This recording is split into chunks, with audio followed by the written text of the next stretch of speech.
आज वैसे non agree commodity market में काफी एक्शन देखने को मिल रहा है। हालांकि एग्री कमोडिटी मार्केट में सुस्त कारोबार दिखा जा रहा है। सबसे पहले बुलियन मार्केट से ही शुरुआत कर लेते हैं। चांदी में शानदार तेजी का माहौल देखने को मिल रहा है।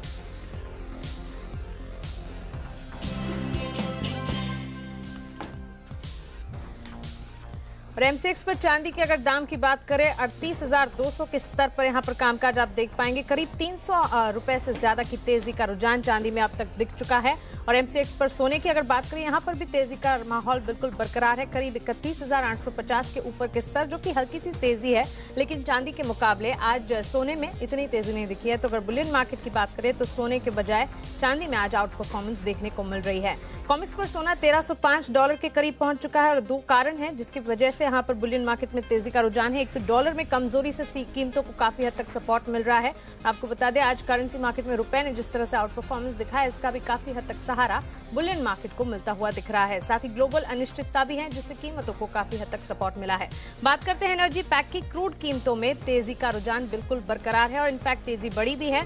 ब्रेंट क्रूड के दाम $67 के ऊपर पहुंच चुकी है, जो कि 1.5% की तेजी है। साथ ही WTI क्रूड की अगर बात करें यहाँ पर भी $59 के करीब के दाम यहाँ देखने जा रहे हैं, जो कि 0.5% के करीब की ही तेजी का रुझान यहाँ पर भी बनता हुआ दिख रहा है। जैसे कि आप अपने टीवी स्क्रीन पर देख रहे हैं, खरीदारी के स्तर के साथ ही करीब आधे % की तेजी का रुझान ब्रेंट क्रूड में आप देख पाएंगे। और साथ ही एमसीएक्स क्रूड की अगर बात करें यहाँ पर भी हल्की तेजी का ही रुझान बिल्कुल बरकरार है। 4050 के स्तर पर यहाँ पर भी कामकाज होता हुआ दिख रहा है। तेजी के साथ कारोबार और दो वजह है। ओपेक की सप्लाई कम होने से कीमतों को काफी हद तक सपोर्ट मिला। वेनेजुएला में राजनीतिक संकट से भी सप्लाई पर असर पड़ा है, जिसका सीधा इंपैक्ट आप एनर्जी पैक में क्रूड के वायदे पर देख पाएंगे। बात करते हैं एग्री मार्केट की। आज एग्री मार्केट में सुस्त कारोबार है। सबसे पहले कैस्टर सीड की बात करें, यहाँ पर कमजोरी का रुझान है। एनसीडीएक्स पर कैस्टर सीड के दाम 5,350 के नीचे पहुंच चुके हैं।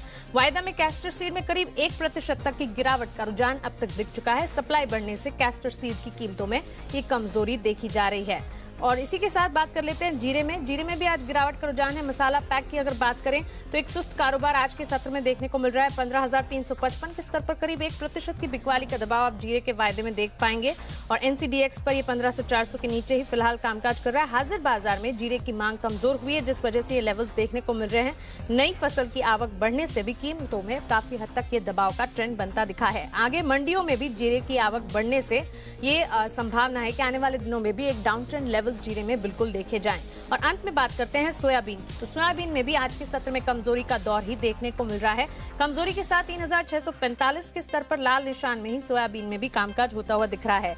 वायदा में दाम 3,650 के नीचे फिसल चुका है और जैसे कि आप देख सकते हैं यहाँ पर 3,645 के आसपास कुछ हद तक अपने आप को संभालने की पूरी कोशिश में।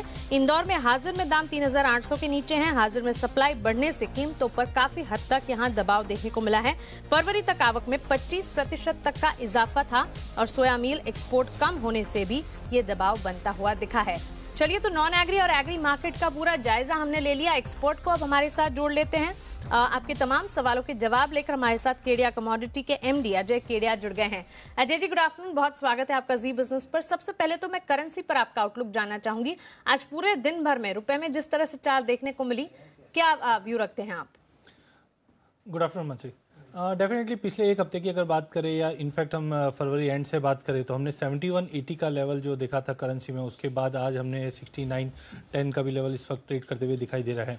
काफ़ी अच्छी तेजी आई है। नो डाउट पिछले दो सेशन में हमने जिस ढंग से डॉलर इंडेक्स में वापस एक गिरावट बढ़ती हुई देखी है और वॉलेटिलिटी बढ़ी है, वो भी एक असर है कि डोमेस्टिक साइड हमने रुपये में मजबूती आती हुई देखी है। टेक्निकली अगर देखा जाए तो मार्केट काफ़ी ज़्यादा ओवर सोल्ड में है, लेकिन 6950 का लेवल जो फ्यूचर्स पे था वो इंपॉर्टेंट सपोर्ट लेवल था, वो ब्रीच कर चुका है। तो आई थिंक मार्केट में और मजबूती बढ़ सकती है, बट थोड़ा कॉशियस रहना चाहिए ये लेवल्स पे।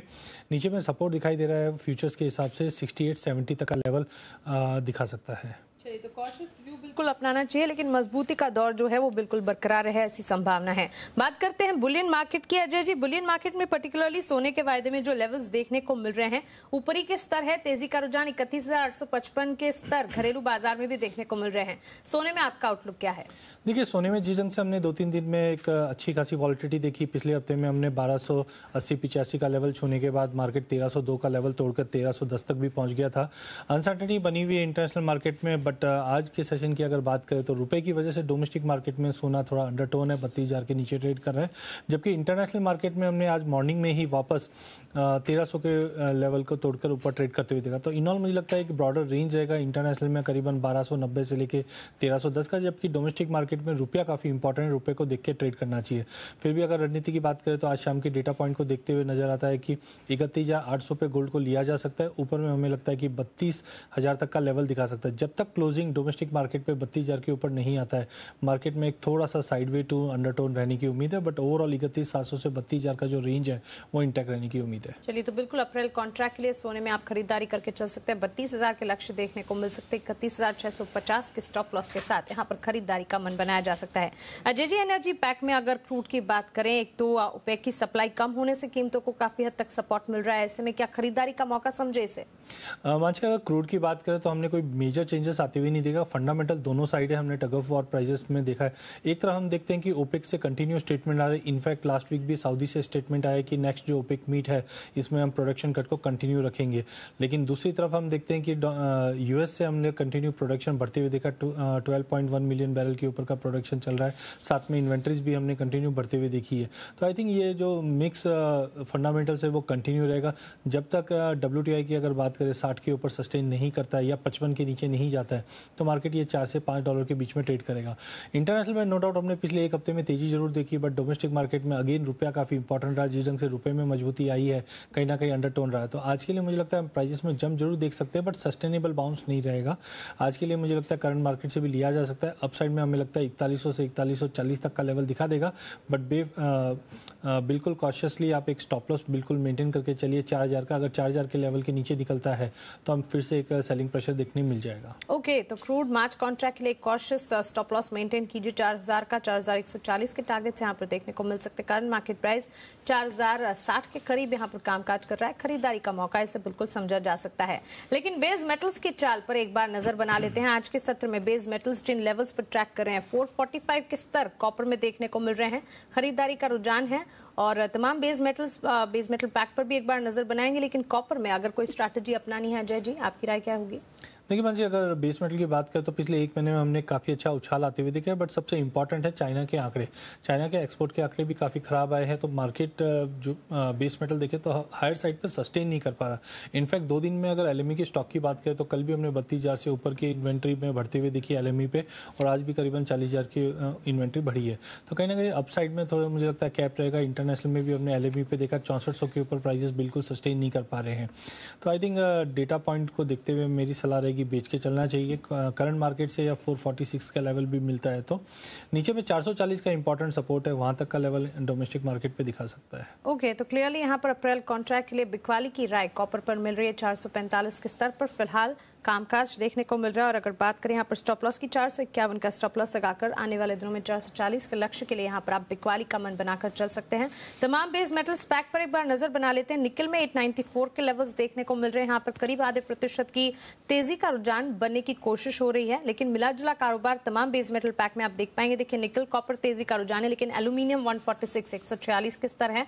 लाल निशान के साथ कामकाज है। जिंक में 197 के लेवल्स देखने को मिल रहे हैं। साथ ही निकल और कॉपर में खरीदारी के स्तर का यहाँ पर ट्रेंड देखने को मिल रहा है। लेकिन करंट लेवल्स को देखते हुए कॉपर में एक स्ट्रैटेजी बिल्टअप हो रही है, जहां पर आपको सेल कॉल इनिशिएट करने की राय दी जा रही है। अब बात करते हैं एग्री कमोडिटी की और सोयाबीन की चाल पर एक बार नजर करते हैं। अजय जी, सोयाबीन में कमजोरी थी, कमजोरी अब और भी गहराई है। फरवरी तक आवक में 25% तक का इजाफा था, लेकिन हाजिर में सप्लाई बढ़ने से कीमतों पर काफी हद तक दबाव देखने को मिल रहा है। 3645 के स्तर, आधे प्रतिशत के ऊपर की बिकवाली। सोयाबीन में क्या किया जाए? मान जी, मुझे लगता है डोमेस्टिक मार्केट में सप्लाई काफ़ी एम्पल है एज ऑफ नाउ। इसकी वजह से प्राइजेस में सस्टेनेबिलिटी दिखाई नहीं दे रही है। आई थिंक करंट मार्केट से बेचना चाहिए। नीचे में 3600 का लेवल दिखा सकता है। इंटरनेशनल में भी हमने देखा कि प्राइजेस $920 के ऊपर सस्टेन नहीं कर पा रहा है। इंपॉर्टेंट है कल का सेशन। कल के सेशन में हमने देखा था कि जिस ढंग से यूएस और चाइना के बीच में जो ट्रेड टेंशन बना हुआ है, वहाँ पे थोड़ा एस्केलेशन और बढ़े हैं और या थोड़ा सा डिले हुआ है रिजल्ट आने में। तो आई थिंक उसी का भी असर है कि प्राइजेस 3700 के ऊपर सस्टेन नहीं कर पाया। तो आई थिंक ओवरऑल 3700 के नीचे जब तक सोयाबीन ट्रेड कर रहा है, डाउन साइड हमें लगता है 3600 तक का लेवल दिखा सकता है, या नीचे अगर बात करें तो करीबन 3570 तक का भी लेवल दिखा सकता है। बिल्कुल, तो यहाँ पर बिकवाली की राय 3600 के टारगेट्स देखने को मिल सकते हैं। सोयाबीन 3645 के स्तर यहाँ पर देखने को मिल रहे हैं। एक और बात कर लेते हैं जीरे की। जीरे में भी आज सुस्ती का रुझान है और देखिए 15,360 के स्तर पर करीब 1% की बिकवाली का दबाव। अजय जी, जीरे में क्या किया जाए, क्या बिकवाली की रणनीति अपनाई जाए? बिल्कुल मानसी, मुझे लगता है शॉर्ट टर्म में बेच के चलना चाहिए। जिस ढंग से क्रॉप साइज इस बार उम्मीद थी कि ज़्यादा रहेगी, उसी का असर है कि प्राइजेस में हमने काफ़ी भारी गिरावट पिछले 2-3 महीनों में देखा है। नो डाउट काफ़ी चीज़ें डिस्काउंट भी हो चुकी है क्रॉप साइज को देखते हुए, बट आई थिंक जब तक 15,550 के नीचे मार्केट ट्रेड कर रहा है, डाउन साइड कंटिन्यू रहेगा, जो क्योंकि अराइवल सीजन इस वक्त चालू हो चुका है और मंडियों में अराइवल्स भी काफ़ी अच्छी है। तो आई थिंक 15,200 15,150 के टारगेट के लिए जीरे में भी बेच के चलना चाहिए। डाउन साइड कंटिन्यू रहने की उम्मीद है। बिकवाली की राय 15,200 के टारगेट्स देखने को मिल सकते हैं। 15,550 का यहाँ पर एक स्टॉप लॉस लगाना होगा। चलिए सवाल जवाब का सिलसिला शुरू करने जा रहे हैं। सवाल पूछने का तरीका आपको बता देते हैं। आपके टीवी स्क्रीन पर हमारे टोल फ्री नंबर लगातार फ्लैश होंगे। इन नंबर्स पर हमें कांटेक्ट करने की कोशिश कीजिए। मेरी पूरी कोशिश होगी इस बुलेटिन में आपके हर सवाल का जवाब आपको मिल जाए। पहले कॉलर सोम दत्त हमारे साथ उत्तर प्रदेश से जुड़ गए हैं। सोम नमस्कार, सवाल पूछें। मैडम ये लैड 148 रुपए पैसे में किए प्लस बाई की है, ये क्या ऊपर आएगी अभी? ठीक है, आपको राय दिलवा देते हैं। लेड 139 के लेवल्स पर इन्होंने बाय किया है। 143 के स्तर यहाँ देखने को मिल रहा है। अजय जी, क्या किया जाए? देखिए, पूरे बेस मेटल पैक की अगर बात करें तो लेड और एल्यूमिनियम ऐसी दो कमोडिटी है जिसमें हमने कल तक काफ़ी अच्छी तेज़ी देखी, बट आज प्रॉफिट बुकिंग का दौर है। जिस ढंग से नंबर्स हमने चाइना से ख़राब आते हुए देखे हैं, तो मुझे लगता है कि जो गिरावट है और गहरा सकती है। बेटर है इनको 144.50 तक का भी लेवल मिलता है तो लॉन्ग से निकल जाइए। नीचे में 142 तक के लेवल देखने मिल सकते हैं लेड के प्राइजेस में। ठीक है, तो नीचे में 142 तक के लेवल्स देखने को मिल सकते हैं। 150 के स्तर देखते हैं तो यहाँ पर निकल जाने की चेष्टा करें। ये राय आपके लिए मिल रही है। एक और सवाल देख लेते हैं। वीरेंद्र हमारे साथ बिहार से जुड़ गए हैं। नमस्कार, सवाल पूछें। नमस्कार सर जी, बताएं। जी, मेरा सवाल है कि सिल्वर का अभी क्या रुझान है? जी, कहाँ? चांदी की बात कर रहे हैं आप, राइट? जी, जी, जी, जी। आपने एंट्री ले रखी है? किन लेवल्स पर एंट्री ली है आपने? जी, मैंने ले रखा है 38,700 पे। 38,700 इनके एंट्री लेवल्स है चांदी में। 38,228 दिख रहे हैं। अजय जी, क्या करें? मानसी, इस बार भी अगर हमने चांदी में जो जंप देखा इंटरनेशनल में, करीबन हमने देखा 16-10 के ऊपर सस्टेन नहीं कर पा रही। डोमेस्टिक मार्केट पे भी 39,000 के ऊपर जा नहीं पा रहा। इस बीच में हमने रुपए में जो मजबूती देखी, उसकी वजह से इंटरनेशनल मार्केट में प्राइजेस स्टेबल रह गए 15-20, 15-40 की रेंज में, जबकि डोमेस्टिक मार्केट में हमने फॉल आया। तो टाइमिंग मुझे लगता है मार्केट में उछाल जरूर रहेगा। इस साल 2019 में हम देखते हैं कि सोने चांदी में तेजी का रुख कंटिन्यू रहेगा, बट रुपया काफ़ी इंपॉर्टेंट है। कमिंग ऑन इनकी पोजीशन पे तो मुझे लगता है अभी अगले 2 सेशन में मार्केट में जंप जरूर रहेगा, बट 38,600 38,700 का जो बेल्ट है काफ़ी क्रूशियल रेजिस्टेंट है, वहाँ पे इनको एक बार निकल जाना चाहिए। बिकॉज 39,200 का लेवल या 39 के ऊपर जब तक सस्टेन नहीं करता है, एक फ्रेश तेजी नहीं आ सकती। तो 39,200 जब तक नहीं तोड़ता है, बेटर इनका 700-800 तक का भी अगर बाउंस मिलता है तो वहाँ पे एक बार प्रॉफिट बुक करके निकल जाना चाहिए। ठीक है, 38,700 38,800 तक के लेवल्स अगर आप देखते हैं तो फिर एक बार निकल जाए। प्रॉफिट बुक करने के बारे में ही सोचे, क्योंकि काफ़ी सारे फैक्टर्स हैं। एक तो यहाँ पर सपोर्ट रुपये में जो मजबूती आई है और डॉलर में जो कमजोरी आई है, इस वजह से देखने को मिल रहा है। लेकिन इंटरनेशनल फैक्टर्स है, डोमेस्टिक फैक्टर्स है, जिसके चलते इतने लेवल्स अगर आप देखते हैं 38,800 तक के लेवल्स, तो फिर एक बार निकल जाने की ही चेष्टा करें। एक और सवाल, राकेश बैंगलोर से हमारे साथ जुड़ गए हैं। राकेश नमस्कार, सवाल पूछें। नमस्ते मैडम जी, बताएं। मैडम, ये जो आपके जो एक्सपर्ट है, ये सवेरे 2 कॉल बाई गोल्ड करवाते हैं, फिर उसके बाद 2 गोल्ड सेल करवाते हैं। जो टारगेट हिट होता है उसको आप बताइए हमारा टारगेट हिट हो गया। इतने कॉलर कंप्लेंट कर रहे हैं, फिर भी उनकी कंप्लेंट पे कुछ जान नहीं दिया जा रहा है। जी राकेश जी, इस बात का मुझे खेद है कि आपको कंप्लेन है, लेकिन हर एनालिस्ट की अपनी अपनी राय होती है। बहरहाल आपने सोने में यहाँ पर फिलहाल सवाल पूछा, 31,868 के स्तर हैं, इस पर हम आपको राय देते हैं एक बार। अजय जी, बताएं। देखिए, डेफिनेटली मार्केट में पिछले कुछ दिनों से वॉलिटिलिटी काफ़ी ज़्यादा है। आज मॉर्निंग में भी हमने देखा कि प्राइजेस में एक अच्छा खासा उछाल आया, फिर रुपए में मजबूती आई।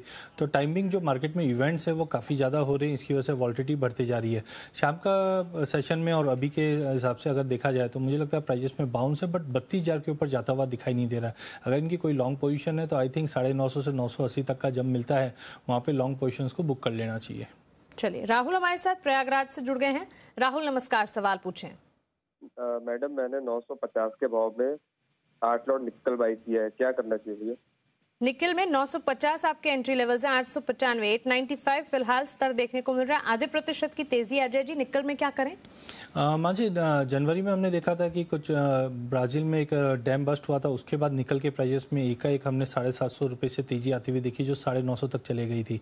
अब मुझे लगता है जो सप्लाई शॉर्टेज था वो कूल डाउन हो चुका है, इसकी वजह से प्राइजेस में काफ़ी अच्छी गिरावट आई है। इनफैक्ट कल के सेशन में हमने 900 के नीचे भी ट्रेड करते हुए देख रहे हैं इस वक्त भी। तो आई थिंक थोड़ा बहुत रिट्रेसमेंट मिल सकता है जब तक 910 915 के ऊपर सस्टेन नहीं करता है। काउंटर वीक रहेगा जो नीचे में 870 तक का लेवल दिखा सकता है। तो बेटर है कि अगर 910 तक का भी उछाल मिलता है तो इनको निकल जाना चाहिए, क्योंकि हायर साइड है। 950 का जो लेवल था वो काफ़ी हायर साइड है, तो 910 तक भी अगर मिलता है तो एक बार निकल जाना चाहिए लॉन्ग पोजीशन से। ठीक है, तो 910 के लेवल्स का इंतजार करें। जैसे ये लेवल्स देखते हैं एक बार निकल जाने के बारे में सोचें। निकल 895 के स्तर फिलहाल देखने को मिल रहे हैं। महेश हमारे साथ जुड़ गए हैं। महेश नमस्कार, सवाल पूछें। मैम 1676 रुपये मेहनता बेच रही है, क्या करना है मुझे? ठीक है, एंट्री लेवल क्या बताया मेंथा में आपने अपने? 1676 की बेच रही है मेहनता। 1676, ठीक है। 1686 के स्तर फिलहाल देखने को मिल रहे हैं। महेश जी, आपको राय दिलवा देते हैं। अजय जी, मेंथा में क्या किया जाए? पिछले 2-3 सेशन में हमने देखा है प्राइजेस में गेन करने की कोशिश जरूर कर रहा है, बट 1705 1710 के ऊपर जा नहीं पा रहा है, ना ही नीचे में 1650 के नीचे जा पा रहा है। तो मुझे लगता है ये एक स्मॉलर एक रेंज में अटक गया है। टाइमिंग सेल की सलाह नहीं रहेगी जब तक ये 1650 के नीचे नहीं जाता है। चांसेस है कि एक बार प्राइजेस में फिर से उछाल आएगा जो 1720 तक का लेवल दिखा सकता है। जिस ढंग से हमने देखा है कि स्विंग एक्टिविटी में थोड़ा स्लो डाउन हुआ है, थोड़ा डिले हुआ है, इसकी वजह से प्राइजेस में एक सपोर्ट मिला हुआ है। तो बेटर है इनके जो शॉर्ट पोजीशन से निकल जाइए। 1650 का लेवल तोड़ता है तो ही आप शॉर्ट बनाइए, अदरवाइज 1720 तक का लेवल एक बार दिखा सकता है। चलिए, तो ये राय फिलहाल मेंथा में आपको दे दी गई है। 1686 के स्तर फिलहाल यहाँ पर देखने को मिल रहे हैं। बीकानेर से हमारे साथ रतन जुड़ गए हैं। नमस्कार, सवाल पूछें। मैडम, ये ग्वार और चना में क्या करना चाहिए? ग्वार और चना में आपने एंट्री ले रखी है, एंट्री लेवल्स बताएं अपने। सर मेरे को तो लेना है, इसलिए मैंने। चलिए, आपको राय दिलवा देते हैं। ग्वार और चना दोनों में ही राय चाहते हैं अजय जी। ग्वार में 4317 के स्तर देखने को मिल रहे हैं, चने पर भी एक बार गौर करेंगे, लेकिन ग्वार में फिलहाल क्या किया जाए बताएं। देखिए, अगर इंट्राडे या छोटे अवधि की बात करें तो मुझे लगता है गवार में एक रेंज बाउंड ट्रेड रहेगा जो नीचे में 4200, ऊपर में 4450। जब तक मार्केट 4450 के ऊपर नहीं निकलता है, मार्केट सीमित दायरे में रहेगा। लॉन्ग टर्म प्रोस्पेक्टिव अभी भी बुलिश है। जिस ढंग से इस बार अटकलें लगाई जा रही है, एल नीनो का इम्पैक्ट रहेगा। अगर एल नीनो का इम्पैक्ट इस बार भारत में रहता है तो सबसे ज़्यादा अफेक्टेड एरिया जो रहेगा वो राजस्थान और विदर्भ एरिया रहेगा। तो राजस्थान में पिछले साल भी हमने पानी की कमी की वजह से प्राइजेस में जंप देखा है। तो शॉर्ट टर्म में मुझे लगता है कि एक रेंज में रहेगा प्राइजेस, बट 4450 के ऊपर ही एक बड़ी तेजी दिखेगी। वहीं अगर चने की बात करें, इस बार क्रॉप साइज काफ़ी अच्छी है। नेफेड की जो सेलिंग थी वो थम गई है, उसकी वजह से प्राइजेस में थोड़ा बहुत सपोर्ट मिला है। नई चने की अराइवल है वो कहीं ना कहीं प्राइजेस को सपोर्ट प्रेशर कर रहा है। टाइमिंग मुझे लगता है गिरावट ऑलरेडी हो चुकी है। 4300 के टारगेट के लिए शॉर्ट टर्म में लिया जा सकता है। 4300 के ऊपर प्राइजेस सस्टेन नहीं करेंगे। चलिए, तो राय ग्वार और चना पर दे दी गई है आपको। लेकिन नेचुरल गैस एनओजी पैक में क्रूड के विपरीत फिलहाल कामकाज कर रहा है। अजय जी, आधे प्रतिशत की बिकवाली का दबाव 196 के लेवल से, यहाँ पर एक क्विक कॉल चाहूंगी। डेफिनेटली अगर नेचुरल गैस की बात करें, कल की इन्वेंट्री हमने in the line of expectation देखी और प्राइजेस 203 के ऊपर बिल्कुल सस्टेन नहीं कर पा रहा। तो जब तक 203 के ऊपर ट्रेड नहीं करता है, मुझे लगता है प्राइजेस में एक सेलिंग प्रेशर बना हुआ रहेगा। जिस ढंग से रुपए में भी मजबूती है, उसका भी एक नेगेटिव इंपैक्ट पड़ेगा। तो आई थिंक 199 का एक अच्छा स्तर है, यहाँ पे बेच के चलिए। 202 के स्टॉप लॉस से नीचे में 195 तक का लेवल नेचुरल गैस में देखने मिल जाएगा। जी बिल्कुल। चलिए, तो कमोडिटी सुपर फास्ट में फिलहाल इतने ही सवालों को हम शामिल कर पाएंगे। अजय जी, तमाम जानकारी के लिए, सवालों के जवाब देने के लिए और हमारे साथ जुड़ने के लिए आपका बहुत बहुत शुक्रिया।